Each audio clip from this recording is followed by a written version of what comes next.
Petro dollar क्या है? America ने अपना दबदबा इसलिए बनाया हुआ है पूरी दुनिया में क्योंकि दुनिया में जितना भी क्रूड ऑयल ट्रेड होता है वो सबसे ज्यादा डॉलर के अंदर ही ट्रेड होता है। ये बात सही है कि आज के डेट में हम एक डी डॉलराइजेशन की दुनिया में रह रहे हैं, पर ये लंबा प्रोसेस है, ये थोड़ा टाइम लेगा, ओवरनाइट कुछ नहीं होगा।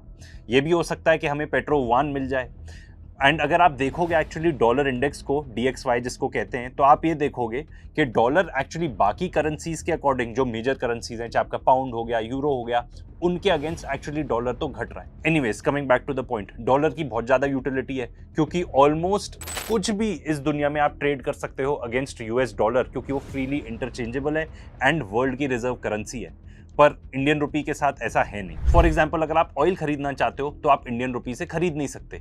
हाँ, एक टाइम था जब ईरान और रशिया से हम एक्चुअली ऑयल खरीदते थे इंडियन रुपीज में, तो ये हमारे लिए बहुत अच्छा था क्योंकि उससे इंडियन रुपी की यूटिलिटी बढ़ती थी। पर अनफॉर्चुनेटली आज के डेट में अभी ऐसा नहीं हो रहा। एंड देखो, एक तो रीजन ये है कि यूएस ने सैंक्शंस लगा रखे हैं, पर उसका दूसरा रीजन एक और है, क्योंकि जब ये देश हमें बेचते हैं तेल एंड हम इनको देते हैं इंडियन रुपी, तो वो इंडियन रुपी का क्या करेंगे? किसी और देश के साथ तो ट्रेड कर नहीं सकते क्योंकि वो लोग इंडियन रुपी लेंगे नहीं, तो उनको इंडिया के साथ ही ट्रेड करना पड़ेगा। तो भाई, आप इंडियन रुपी की डिमांड कैसे बढ़ा सकते हो? अगर इंडिया बहुत ज्यादा एक्सपोर्ट करे, फॉर एग्जांपल जैसे चाइना